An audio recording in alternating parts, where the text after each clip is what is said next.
pessoal, novamente nós aqui no nosso PersonaCast com o tema Cuidados para a Pele para quem treina. Hoje, nossa querida aluna Natália está presente. Fala um pouquinho sobre você, Natália, sua formação, no que você atua. Um prazer estar aqui, né? Vocês já fazem parte já são família, né? Então a gente está aqui no Estúdio Persona há muito tempo, então é um prazer estar aqui falando um pouquinho hoje da minha profissão. Bom, sou médica dermatologista pela Sociedade Brasileira de Dermatologia, fiz 6 anos de medicina lá no interior do Rio e vim fazer a dermatologia aqui em São Paulo. Foi quando eu vim para Caieiras e acabei, por questões de oportunidade, ficando realmente aqui onde eu atuo até hoje. Terminei a dermatologia em São Paulo, fui finalizar minha formação no Hospital Albert Einstein, onde eu finalizei no ano passado. Fiz uma pós em cosmetria, procedimentos e laser, e hoje eu tenho um consultório aqui em Caieiras, onde eu atuo nessa área. Perfeito. Ela está olhando para minha testa também. Já estou até vendo. Já. Todo mundo que vem gravar, olhando para a testa do Quem é cara da estética falou assim, não, esse é meio judiadinho do sol, tal, mas minha pele é boa, fica tranquilo. Nath, fala pra gente quais são as principais doenças de pele que você vê normalmente no seu dia a dia. Certo. Bom, a dermatologia é uma área muito ampla, né? Muito complexa, assim. Pra gente ter ideia, existem mais de 3.000 doenças de pele documentadas. Mas existem algumas doenças que são mais clássicas e que acabam se repetindo um pouco no consultório, né? Então, assim, separei algumas que a gente mais vê, que são as mais comuns, né? As dermatites de uma forma geral, então dermatites de contato, né? Dermatites atópicas, que é muito comum na infância, que às vezes se estende um pouquinho até a vida adulta. Acne, que é um problema que às vezes afeta tanto adolescentes quanto a acne da mulher adulta, então é uma coisa importante porque afeta um pouco a autoestima, principalmente na adolescência, então que a gente tem que intervir o quanto antes. Melasma, né, que é uma condição que mancha a pele, que mexe também bastante com a autoestima. Rosácea, câncer de pele, né, que é um assunto extremamente importante, que chega bastante no consultório. E também, assim, o câncer de pele, o pessoal acha só uma manchinha, não é nada, mas a gente levou uma bronca da doutora que a gente fez tatuagem aí, a tatuagem esconde o câncer, então por isso sempre tem que estar periodicamente Exatamente. O câncer de pele ele é o mais comum, inclusive, tipo de câncer no Brasil e no mundo, né? Felizmente, ele é dividido em câncer de pele melanoma e não melanoma. O câncer de pele melanoma ele é extremamente agressivo, então tem altas chances de metástase e ele começa mais ou menos como uma pintinha. Então, assim, muitas vezes a gente tem que ficar de olho em qualquer alteração qualquer pintinho que esteja mudando de característica, aumentando de tamanho, evoluindo, que sangra, que coça, né? Então a gente tem que ver o quanto antes. E existem os outros tipos de câncer de pele, que são os não melanoma, que felizmente eles têm um poder de metástase muito menor, né? Eles são mais comuns e têm esse poder menor. Mas, de qualquer forma, a intervenção precoce é que vai levar ao melhor resultado do tratamento, né? Perfeito. E o uso, né, da proteção, que a gente vai entrar no caso aí, que é o próximo, que seria qual protetor solar seria mais indicado. Perfeito. Bom, esse é um assunto que todo mundo pergunta realmente, né? Qual o protetor solar? Na verdade, assim, não existe um protetor solar melhor, né? A gente tem que ver o tipo de pele, como que é a rotina desse paciente, como que é a exposição solar, se é num ambiente aberto durante o dia, se é num ambiente fechado, né? O que é mais importante, assim? Mais importante é a aplicação correta do protetor solar.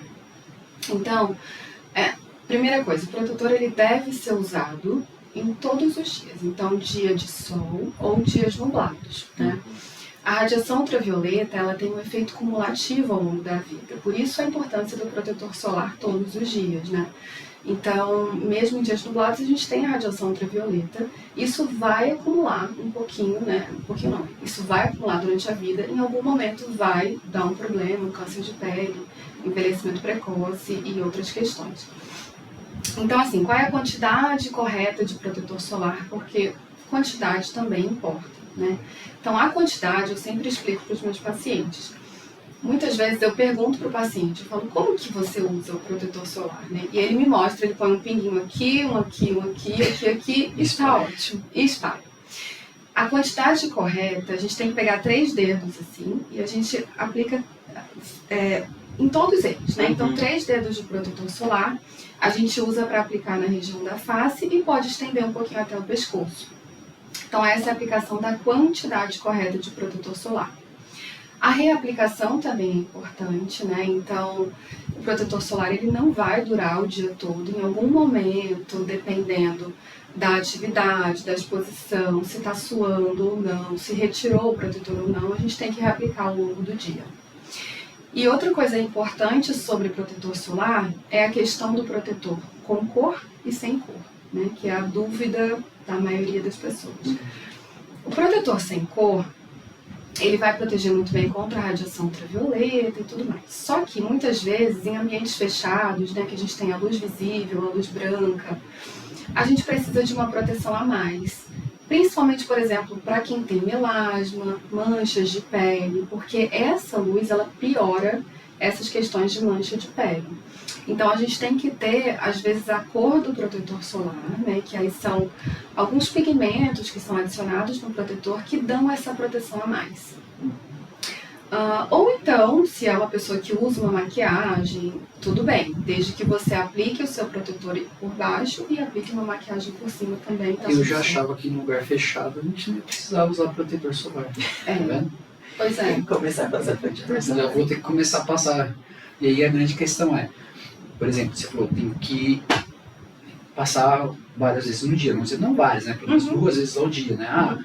Não estou tanto na exposição no sol, mas estou dentro de um ambiente que tem muita luz.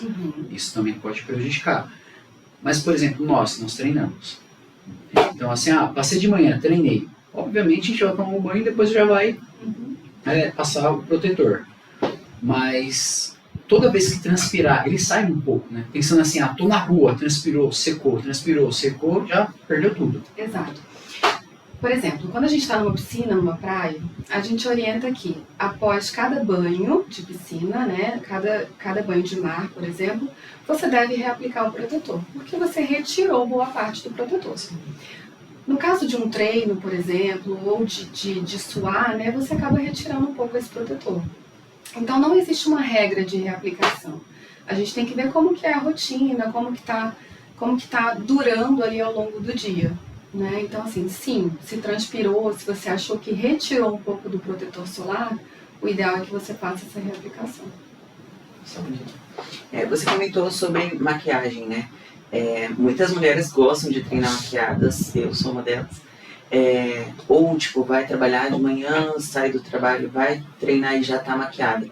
Treinar maquiagem. Vai treinar, né? Pra ficar tirando selfie, não treina, né? Pra tirar foto. Senão não vale, tem que postar. Mas treinar maquiada causa um malefício ou prejudica alguma coisa na pele? Depende, na verdade, né? Assim, uma maquiagem mais pesada, mais oclusiva, talvez sim. O que acontece? Durante o treino, a temperatura corporal aumenta, ocorre uma vasodilatação e talvez essa barreira cutânea ela fique um pouco mais permeável, né? Então, se você tem uma maquiagem muito pesada, muito oclusiva, isso pode entrar ali na região do poro e pode dar alguns problemas em relação a, principalmente, acne, né? Foliculites, dermatites. Então, assim, não é uma regra, tá? Mas, se puder escolher, a gente orienta que seja uma maquiagem leve ou até um protetor com cor, se você quer o efeito de maquiagem mais leve, enfim, que não seja tão oclusivo, porque senão vai acumular naquele poro e vai levar a um problema depois. Sim. Voltando ao treino, né? Que a gente escuta muito, às vezes, essas perguntas. Se eu transpirar demais pode causar espinha ou acne. Tem a ver com alguma coisa? O suor em si, isoladamente, não, tá? A transpiração por si só, ela não leva a um quadro de acne. O que leva ou piora o quadro de acne é a produção de sebo ficar acumulando ali naquela região. Então, por exemplo, se você fez um treino intenso, você treinou durante aquele período, Ideal é que você lave o rosto, faça uma limpeza adequada, e aí isso não vai te trazer maiores problemas. Mas se você fez um treino, suou bastante, aí vai resolver alguma outra coisa, ou fica assim durante o dia, isso provavelmente pelo mesmo motivo da maquiagem. Vai acumular ali no poro e vai levar provavelmente a um quadro de acne, sim. E outra coisa, às vezes a roupa, né, a acne corporal, que também é uma questão no consultório, principalmente nas costas, né? Se você fez um treino, suou, e essa roupa tá ali, úmida, e fica na pele, isso também pode levar a um quadro de acne na região corporal. Então assim, dá pra ver. Essa é a língua do Bruninho, né? Uhum. Ele tem muito. Então, possivelmente é porque transpira demais e fica ali. Falava pra ele que ele tinha tomado. Um toma um banho demais, outro toma um banho de neve. Eu vou te contar. Daqui a pouco entra na questão do banho. Essa situação. Que é igual, ele falou, a Daiane toma banho demais. Eu sei. E o Bruno A gente vai entrar nessa dúvida, porque assim, eu acredito que você já conversou com ela, Já. mas o pessoal tem que saber também que tem pessoas aí que seguem no mesmo ritmo, entendeu? É meio complicado. Isso influencia sim. Hoje, em dia, eu vejo muito nas redes sociais que muita gente está na moda agora fazer skincare. Sim. De todos os tipos, coreano, sei lá, eles criam várias coisas. Mas isso é certo, tipo, eu vejo que algumas passam ácido e passam não sei o que, não sei o que lá, não sei o que lá. É certo passar esse monte de coisa ou também prejudica? Também prejudica muitas vezes, né? Assim, na verdade, esses 10 mil passos de skincare não é necessário. A gente vê muito do mesmo no mercado, então assim, a gente tem muitos produtos, às vezes eu peço nas minhas consultas que a paciente leve o que ela usa. Porque às vezes ela está com um produto bom, mas ela não está sabendo usar adequadamente, então eu sempre peço para levar. Sempre é uma necessaire gigante, assim, com 1000 coisas, 1000 passos, né? Eu falo, vamos adaptar, porque assim, às vezes tem o mesmo produto de marcas diferentes, né? Então, e outra coisa, produtos viralizam todos os dias e como se fossem a solução de todos os problemas, né? Então, assim, uma rotina boa é uma rotina com constância e bem feita. A gente não precisa de 1000 passos para chegar numa pele boa. Você precisa do produto adequado para a sua pele, né?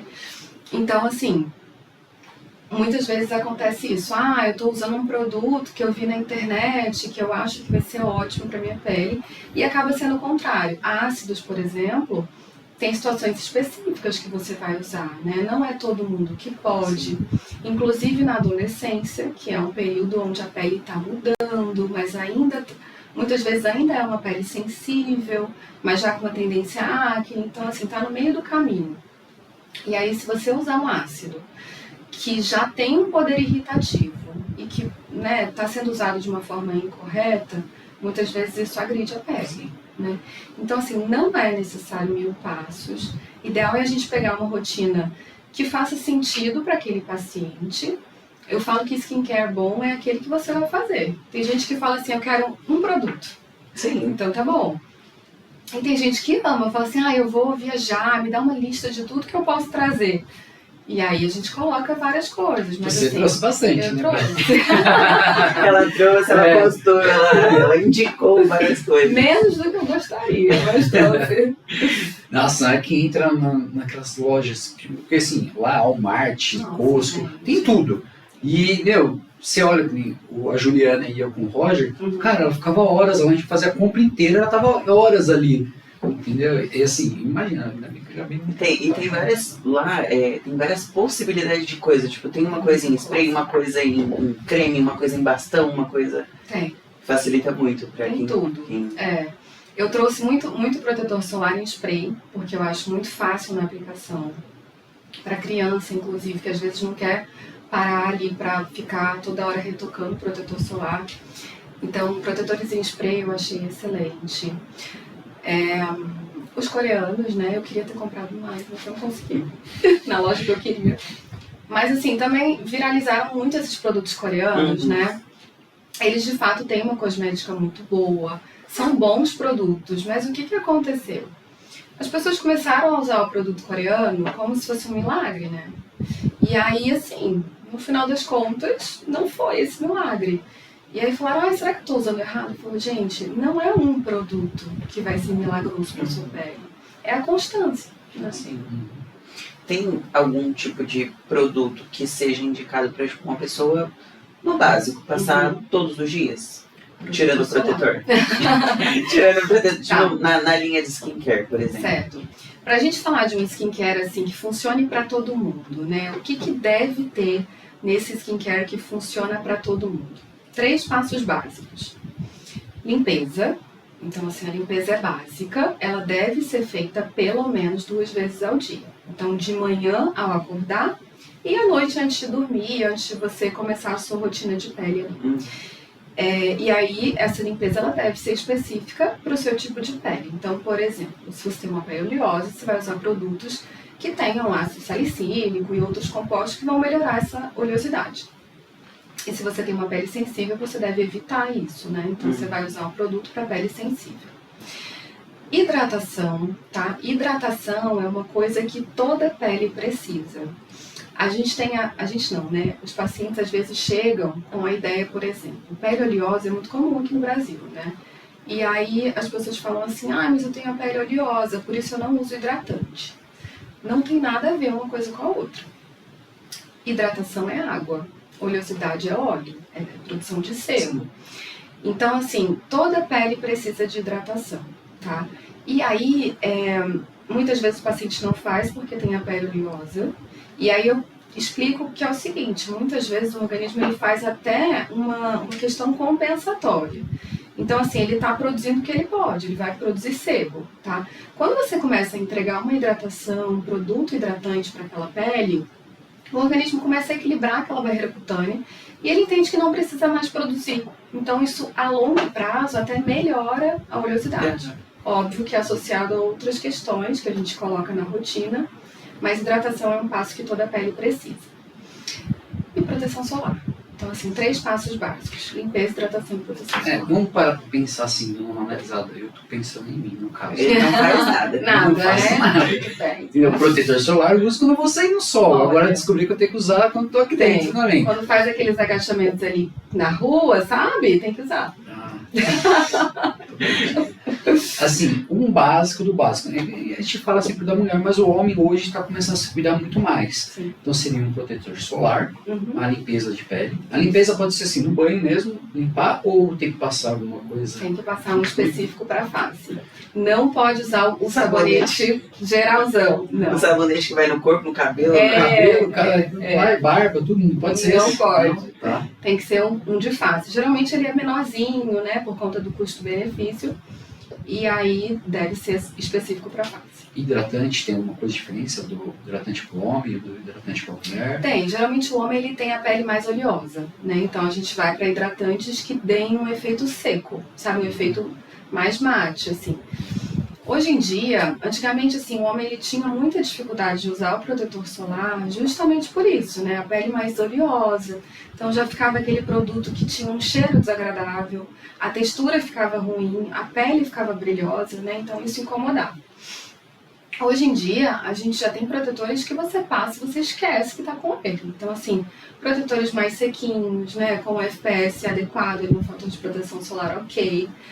E que vai fazer esse efeito seco ao longo do dia. Perfeito. Você falou de fator, né? Tem muita importância, tipo, ser 60, 50, 70? Bom, o FPS ele tem que ser acima de 30, tá? E aí a gente vai ver o que essa pele precisa. Se é uma pele quanto mais branca é a pele, menor é a proteção, né? Então, então. A gente tem uma maior tendência, inclusive, a câncer de pele e a outras questões, justamente porque a proteção natural é baixa. Então, nesse caso, a gente deve aumentar um pouco o FPS. Mas assim, aí vai depender de cada caso, de forma individual. Por exemplo, se o paciente já tem histórico de câncer de pele, a gente vai aumentar ainda mais esse fator de proteção solar. Então, vai depender muito da história da pele desse paciente. Mas assim, de uma forma geral, Acima de 30, a pele está protegida, desde que você aplique a quantidade correta e faça essa reaplicação. Agora, um outro detalhe, você já viu correndo aí de manhã? Já. De manhã agora tá frio, está chegando a época do frio. E a gente também passa por uma época de calor. Tudo no mesmo dia, né? Sim, Em São exato. Paulo a gente passa pelas 4 estações no mesmo momento. Tem alguma coisa diferente que pode diferenciar do frio, do calor? O que eu posso fazer, por exemplo? Agora eu fico até meio preocupado. Eu corro no gelado, que assim, até o pulmão sente aquele ar vindo gelado e tal, mas a pele também sofre com isso. Também sofre, ela vai ressecar, né? A gente tem alguns cuidados com a pele no frio e alguns cuidados no calor, né? Então, assim, no frio, a pele ela tende a um ressecamento maior. E esse friozão, às vezes, ele até queima a pele, entre aspas, né? A gente vê piora de dermatite, de rosácea e outras doenças de pele. Então, no frio, tem que proteger essa pele no sentido de bastante hidratação, tá? Então, assim, se fosse escolher um cuidado, primeiro manter o protetor solar, porque não é porque tá frio que a gente não precisa. E segundo, fazer uma hidratação mais intensa para proteger essa barreira da pele. Seria um hidratante mais pro rosto ali. Sim, Você quer passar uma venda, alguma coisa, calmar ali pra correr. É uma opção, viu? Uma proteção física também é legal. E no calor? E no calor, bom, no calor a gente tem alguns cuidados assim com a pele que eu sempre passo para os meus pacientes, né? Por exemplo, quem tem melasma, que é uma mancha de pele, que não é só uma mancha, né? É uma doença inflamatória, sofre bastante no calor, porque não é só a radiação ultravioleta, né? O sol em si que vai piorar o melasma. O melasma ele é multifatorial. E dentre os fatores que pioram o melasma, o calor em si, o vapor, é uma delas. Então tem paciente que tem melasma que sofre muito no calor por isso. Então o que a gente pode fazer? Água termal é uma boa opção, sabe? Água termal ela tem efeitos hidratantes, calmantes e cicatrizantes. Eu sempre falo pro meu paciente para deixar na bolsa, sabe? Então assim, dias muito quentes, sei lá, entrou no carro, tá, sabe aquele vapor que dá no carro? Isso é ruim para quem tem melasma, por exemplo. Então, ter sempre à mão uma água termal, borrifar sempre que necessário. Se você está num ambiente que você tem um acesso, deixa na geladeira, ela geladinha vai dar mais benefício ainda para essa pele. Então é uma opção a mais. Perfeito. Agora um outro detalhe que é muito importante, eu acho que muitos casais passam por isso. Banho. Um banho muito quente ou um banho muito frio. Certo. Existe lá um morninho, meio termo, mas tem pessoas que gostam fervendo e tem pessoas que tomam gelado de boa, tá tranquilo, Certo. entendeu? Eu fervendo e ele gelado. Eu sei, eu acho que todo casal é assim. Né? Há uma diferença grande com relação a isso? O que piora mais a pele? O quente ou o frio? Ele tá olhando pra mim, tá vendo? Não olhar pro lado. Eu sei que é o quente. Banho quente, ele é muito ruim, assim, no sentido de agredir muito a barreira cutânea, né? A gente sabe que o banho quente, isso piora no frio, né? No frio que a gente tá, por exemplo. Quem é que não quer chegar e tomar um banho quente, né? Sim. Então, assim, o banho quente, ele agride bastante a pele, porque ele agride essa barreira cutânea. Então, ele vai levar a maior ressecamento, ele vai levar a mais chance de dermatite. Pacientes que têm dermatite atópica piora muito, tá? O banho gelado, para quem tem algumas dermatites, se ele for muito gelado, também não é tão bom. A gente fala que o ideal é um banho morno, né? É o que a gente orienta para os pacientes. O ideal é banho morno a frio, tá? Os dois extremos são ruins. Eu tô dentro do padrão, então Isso. com frio. Ok, tá certo. É o ideal para a E pele. fala que até é bom pro cabelo, né? Porque assim, muito quente também Também. acaba agredindo o couro cabeludo e tal. Sim, exato. Tem paciente que tem dermatite seborreica no couro cabeludo que no frio piora, porque você coloca um banho quente ali que vai piorar muito esse couro cabeludo, né? Então, os dois extremos são bem ruins, assim. Agora eu lembrei de uma questão que viralizou aqueles gelos, né, no rosto. Imersão do gelo. Não, Não, eu digo do só gelo, no O gelo no rosto. rosto. Passar o gelo no rosto? Aham. Essa fase aí não peguei, não. Passar o gelo no rosto para a maquiagem durar mais, e porque para tratar a pele. Isso é bem temporário, viu? Primeiro que a gente tem que tomar cuidado em relação ao gelo também, porque o gelo também queima, exato. E aí você vai levar uma dermatite, você vai piorar a sua pele, agredir barreira cutânea, também não é legal. E esse gelado, ele vai fazer um efeito temporário. Ele vai fechar, ele vai fazer uma vasoconstricção ali na pele, vai fechar um pouco. Não é fechar o poro, porque o poro não abre ou fecha. Mas assim, ele dá essa sensação de vasoconstricção e vai melhorar um pouco. Mas isso é muito temporário. Então, assim, o efeito é temporário. Por isso que a gente deve ficar no banho morno. E até mesmo gelo, porque até quando alguém se lesiona, vai colocar gelo. Já tem a preocupação de colocar um pano, alguma coisa, porque sabe que vai queimar a pele. Entendeu? Voltando ao banho. Agora, uma outra, antes de a gente chegar no banho, sauna. Agride a pele? Tem alguma coisa? Pra quem tem melasma é ruim, tá? Porque assim, você vai aumentar o calor. Tem paciente, eu sempre explico, né, pro paciente de melasma, principalmente, tá? Assim, pra quem não tem outros problemas de pele, ok, por isso que a gente tem que avaliar de forma individual. Mas pra quem tem melasma especificamente é muito ruim, tá? Eu sempre falo pro paciente, não pode isso, né? Explicando o que não pode no melasma.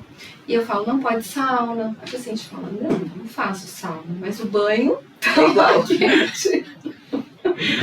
Né? Então é a mesma coisa. Agora vem o detalhe do banho. Nós conhecemos, não vou colocar nomes, mas nós conhecemos pessoas que, fica 2, 3 dias sem tomar banho. É complicado. Complicado? Entendeu? E o que pode acontecer nesses casos? Essa questão de produzir mais cera, ficar cada vez mais oleosa a pele, micose, a gente sabe disso, mas provavelmente assim, pode causar uma doença mais grave? Na verdade, você não limpar a pele adequadamente, você vai obstruir poros, você vai levar a proliferação bacteriana, de fungo, você vai levar um ambiente mais úmido, que não está sendo limpo adequadamente. Então, sim, você vai aumentar a chance de micose de pele, por exemplo, você vai aumentar a chance de foliculite, de acne, né? Então, assim, é igual cabelo, né? Cabelo é a mesma coisa. O couro cabeludo, ele deve ser limpo, né? Muita gente me pergunta, precisa lavar o cabelo todo dia? Eu falo, você toma banho todo dia? É ideal que lave, né? Óbvio que cada um vai ter vai ter um couro cabeludo mais oleoso ou não, então vai sentir a necessidade. Mas a gente deve lavar todos os dias para manter limpo, né? E muitas vezes o paciente não lava porque se preocupa com uma queda de cabelo, que hoje em dia é muito comum, né? Mas isso também não influencia na queda. Então, de uma forma geral, gente, deve tomar banho todo dia. Tá. É o mínimo, né? Agora o caso oposto, que tem muita gente, você conhece também, não dá. Assim, acorda às 4 da manhã para tomar banho. Chega aqui, dá a aula, terminou, toma banho. Se for no centro, para ir no centro ela já tomou banho. Para ir, quando volta ela toma banho de novo. Para poder entrar na aula, do período da noite. Quando chega em casa, toma outro banho. Então, assim, são uns 4 banhos no dia. Tem dia que toma mais. Ou até mais. Então, assim, a gente já falou, já conversou. Falou assim, tá tirando toda a proteção da sua pele e tal, isso, aquilo. Mas imagina a pessoa que tá aqui e dá o sermão que você dá. Porque realmente é complicado. Na verdade, isso tira realmente a proteção natural da pele, né? A gente sabe que, assim, o banho é extremamente importante, mas se você toma banho em excesso, você está tirando a proteção natural e está criando um efeito rebote, inclusive. Está agredindo a barreira cutânea e piorando vários problemas de pele. Então, assim, precisou tomar banho, às vezes no calor é muito comum, principalmente, sei lá, homens, assim, que suam muito e tudo mais, no calor sente essa necessidade maior.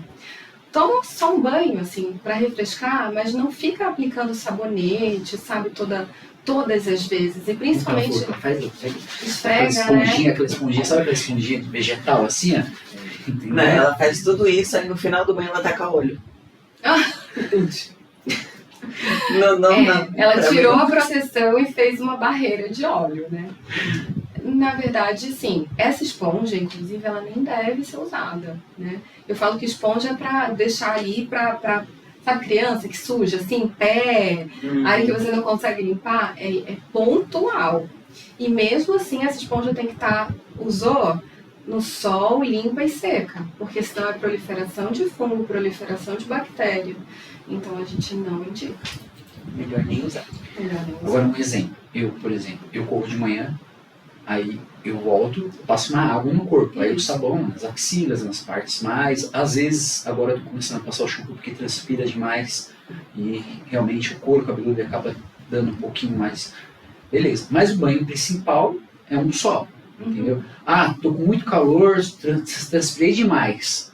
Né? Para não ficar com aquele suor no corpo, eu também posso só entrar debaixo da água, Pode. só passar água e Pode. voltar. Mas um banho principal eu tenho que ter. Exatamente, é o que eu oriento. Eu falo, olha, um banho daqueles. E aí depois, lava partes íntimas, partes que você sente maior necessidade, mas não fica aplicando sabonete, assim, sabe, no corpo todo. E uma coisa que é importante, a gente tem opções, né? Por exemplo, a gente tem gel de banho, por exemplo.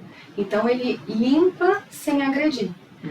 Né? No frio, é uma questão que, assim, muitas vezes a gente toma um banho muito quente e aí você já coloca a roupa porque tá frio e não passa hidratante corporal, né? A gente sabe que a parte mais difícil é a área corporal, porque demanda um pouco mais de tempo, de rotina, né?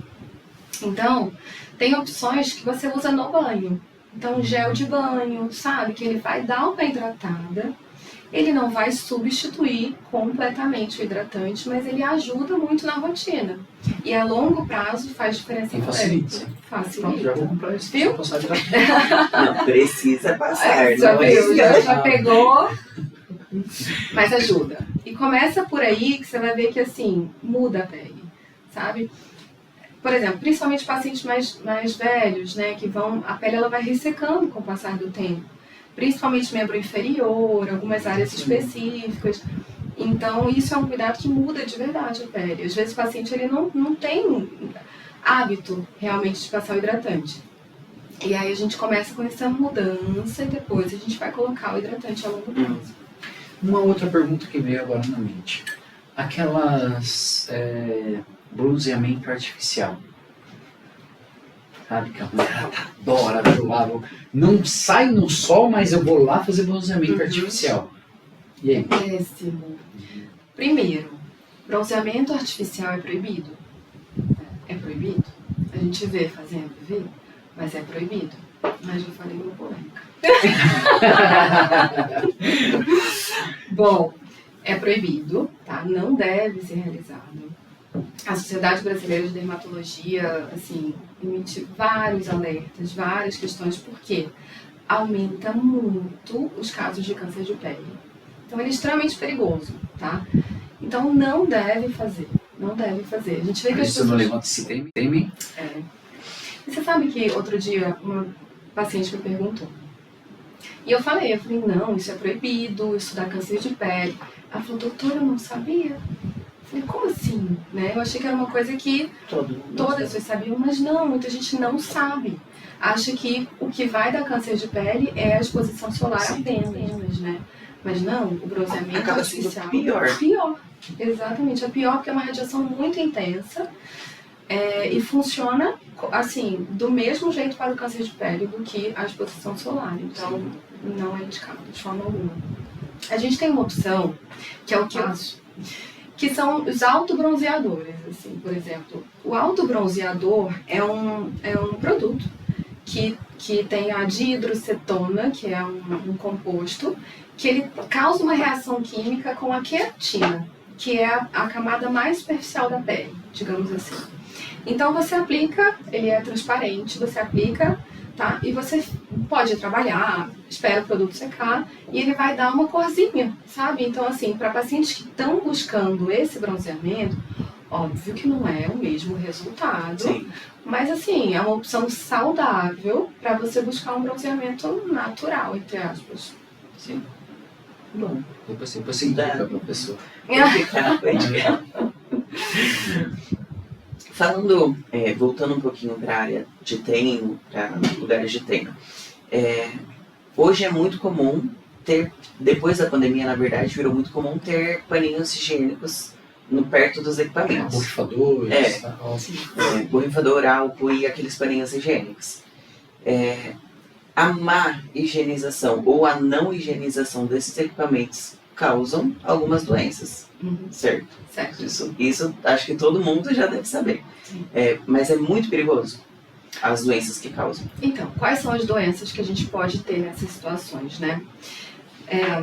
Primeiro de tudo, os equipamentos devem ser limpos com álcool 70, né? Ou produtos específicos para academia, né? Que já vêm prontos com uma substância específica.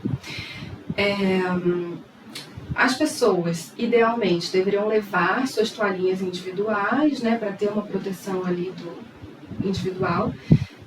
Limpar logo após o treino e antes do treino, cada um, né? E também uma coisa importante é lavar as mãos, né? Porque muitas vezes a gente se preocupa só com o lugar ali que você tem o contato, mas você está colocando a mão em tudo que é lugar. E a academia é um ambiente que vai suar, né? É um ambiente que é quente, que é úmido. Então, o que a gente pode ter de problema de pele real, tá? Micoses de pele de uma forma geral, tá? Os fungos, eles sobrevivem em ambientes quentes e úmidos, então se não tem uma limpeza adequada ali daquela região, você pode desenvolver fungos e pode levar uma micose, por exemplo.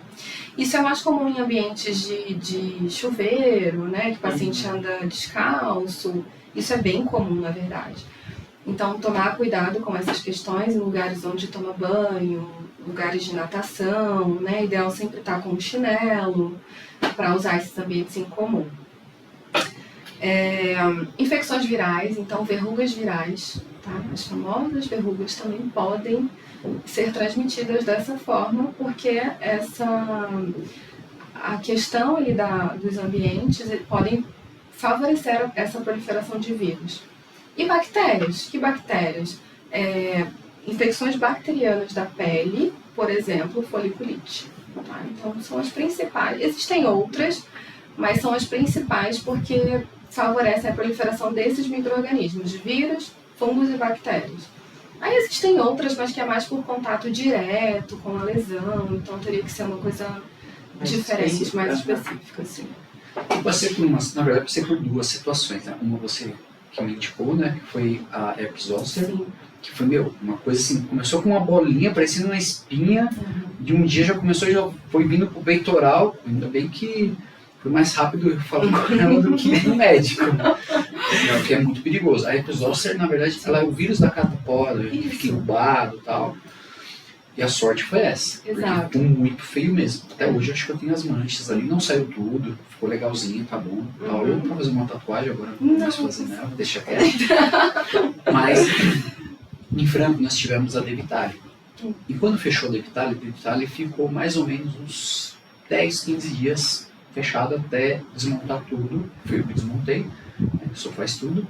E pegar todos os equipamentos, tirar de lá do local e tal. 2 dias depois encheu o corpo inteiro. Aí no dia não corri atrás de você, mas fui no médico. Mas, fui muito forte, entendeu? Era a bacteriana e tal, tipo, tomar medicamento oral, passar no corpo. Não lembro qual que era o medicamento. Mas é uma academia que possivelmente, fechou. Tinha lá e aí ficou proliferando. Exatamente, isso é bem comum, a proliferação, porque se você está ali limpando todo dia, toda hora, se está tendo uso diário, a limpeza diária, tudo certo, né? O problema é exatamente esse, é quando fica um ambiente úmido, sem a limpeza adequada, e aí vai proliferando, e aí tem o risco da contaminação. Aí eu fui lá, meter a mão sem nada, transpirei ali, pegou o contato, levanta o equipamento, volta, pronto. Foi dito e feito. O herpes zoster, assim, ele é o vírus 3, o vírus, né, que é o mesmo da catapora, ele é o tipo 3. Ele dá essas lesões que realmente o vírus ele fica no nervo, né? Então por isso que muitas vezes começa, às vezes só com uma dor. Muitas vezes o paciente fala, começou com uma dor e aí de repente começou com uma lesãozinha de pele, aí dá essas, a gente chama de vesículas, né? Mas é uma lesão bem característica. Mas geralmente essa é por contato direto mesmo, mas não é zero risco, né? Mas geralmente é contato direto mesmo. e dá essa dor crônica muitas vezes. Acho que tem uma aluna que ela falou que depois que ela teve Sempre o local, ela sempre tem dor no mesmo lugar. Então, Eu não tive dor no lugar, não sentia a... Na verdade, quem viu foi ela. Falou, você tá com uma espinha nas costas aí. Não Aí só. no outro dia Virou um negócio. Falei, Às vezes você tá com alguma coisa, não é possível, porque isso é uma bicheira, certeza. Isso vai acabar. É, Pensei em encostar em algum lugar que tá com uma bicheira nessas costas. pois é. E ele vai seguindo o trajeto do nervo, então muitas vezes ele vem de trás para frente, né? E tem algumas características da lesão que a gente define, que a gente chega no diagnóstico. Ok. Atualmente, Nath, tá se falando muito sobre um peptídeo, o GHK-CU. Vai ter que falar CU. Isso mesmo. Melhora a pele, melhora a condição, que não sei o que, até queda de cabelo, isso, aquilo. Fale um pouquinho sobre isso. O pessoal tem uma ideia, Sim. mais ou menos. O GHK-CU é um peptídeo de cobre, né? Então, assim, ele de fato é um peptídeo promissor. O que é um peptídeo? Ele é como se fosse um mensageiro, né? Ele tem benefícios na questão de estímulo de colágeno, melhora da elastina, melhora da qualidade da pele, regeneração da pele, por isso que ele entrou como uma promessa mesmo, porque hoje em dia o futuro da dermatologia e da medicina, de uma forma geral, é a parte regenerativa, né? Você buscar tratamentos onde o seu organismo trabalhe para regenerar as condições que você precisa. Crescimento de cabelo, então ele tem todos esses benefícios. Qual é o grande problema? Cobre. Na verdade, ele está sendo usado de forma injetável sem ter ainda autorização para isso no Brasil. Então, assim, a gente tem já cosméticos e ativos tópicos para cabelo, pele, que tem esse peptídeo e que é liberado, tá, para cosmético tranquilamente.